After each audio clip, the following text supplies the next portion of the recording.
இன்னைக்கு என்ன பார்க்க? இன்னைக்கும் நம்ம சொர்ணாக்கா வீடியோவே பார்ப்போம். அதான் நல்ல என்டர்டெய்னிங்கா இருக்கு.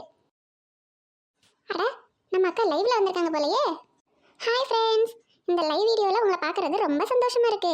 என்கிட்ட ஏதாவது கேட்கணும்னு நினைக்கிற கேள்விகள் இல்ல என்னோட வீடியோல இருக்கிற டவுட் ஏதாவது உங்களுக்கு கேட்கணும்னா இந்த நம்பருக்கு கால் பண்ணி இப்போ உடனே நீங்க கேட்டா உங்களுக்கு உடனே பதில் கிடைக்கும்.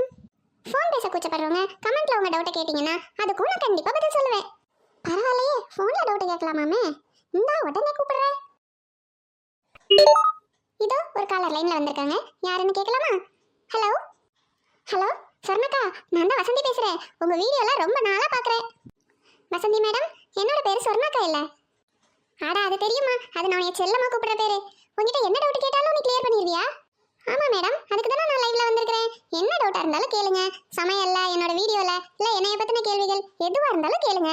ஆனா டீசெண்டா கேளுங்க. கேக்குறேன். இந்த நீ கடைசியா ஒரு வீடியோ போட்டிருந்தியே, அது என்ன? Mutton biryani with fish fry. அந்த ஃபிஷ் செம சூப்பரா இருந்தது, நல்லா ஃப்ரெஷ்ஷா இருந்தது. அந்த மீன் எங்க வாங்குனீங்க? மேடம், அதெல்லாம் எங்க வாங்குவாங்கன்னு எனக்கு தெரியாது. ஏன்னா எனக்கு இந்த மீன் ஸ்மெல்லு, கறி ஸ்மெல்லு, அது பச்சையா இருக்கும்போது அது எதுவுமே பிடிக்காது. சமைச்சதுக்கு அப்புறம் நான் நல்லா சாப்பிடுவேன். அதனால என் வீட்டுக்காரர் தான் அதெல்லாம் போய் வாங்கிட்டு வந்தாரு. நானே எங்க வாங்குனீங்கன்னு கேட்கல மேடம், சாரி.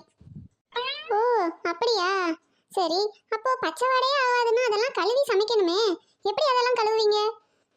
அது ஒன்றும் பிரச்சனை இல்லை மேடம், அதையும் வாங்கிட்டு வந்தோன்னு அவரே கழுவி கொடுத்துருவாரு. சரி சரி, அப்போ அதெல்லாம் விட்டுருங்க. அந்த பிரியாணிக்கு மசாலாலாம் அம்மியிலே அரைச்சதா சொன்னீங்க. அதெல்லாம் கொஞ்சம் என்னெல்லாம் போட்டு அரைச்சிங்கன்னு சொன்னா நானும் அதை மாதிரி செய்யறதுக்கு வசதியா இருக்கும்ல. சாரி மேடம், எனக்கு பிரியாணி மசாலாம் அரைக்க தெரியாது. அதெல்லாம் என் மாமியார் தான் அரைப்பாங்க. அதனால அவங்களே எல்லாத்தையும் வறுத்து அம்மியில போட்டு அரைச்சி எடுத்துட்டு வந்துட்டாங்க. ஓ, இந்த வெங்காயம் தக்காளியாவது நீங்க வெட்டுவீங்களா இல்ல அதுக்கும் ஆள் வச்சிருக்கீங்களா? அதெல்லாம் எங்க அக்கா வெட்டி கொடுத்துருவாங்க. அதான் இந்த வீட்டு மூத்த மருமக, அவங்க எல்லாத்தையும் கரெக்டான அளவுல வெட்டி கொடுத்துருவாங்க. சரி, இப்படி எதுவுமே தெரியாம இருக்கீங்களே, எல்லாம் ரெடி ஆனோன்னு அது கரெக்டான பதத்துல வெந்திருக்கா வேகலையான்னு எப்படி பாப்பீங்க? அது என் நாத்தனார் இருக்கல்ல, அவ பார்த்து கரெக்டா சொல்லிடுவா. உப்பு உரப்பு எல்லாம் எப்படி இருக்குன்னு சாப்பிட்டு பார்த்து கரெக்டா சொல்லிடுவா. அவ்வளவுதான். ஓஹோ, இத்தனை பேர் தேவைப்படுது ஒரு வீடியோ செய்யறதுக்கு. ஆனா வீடியோல நீங்க மட்டும் தானே மேடம் வரீங்க, நீங்களே ஏதோ எல்லாமே செஞ்ச மாதிரி வருது, எப்படி?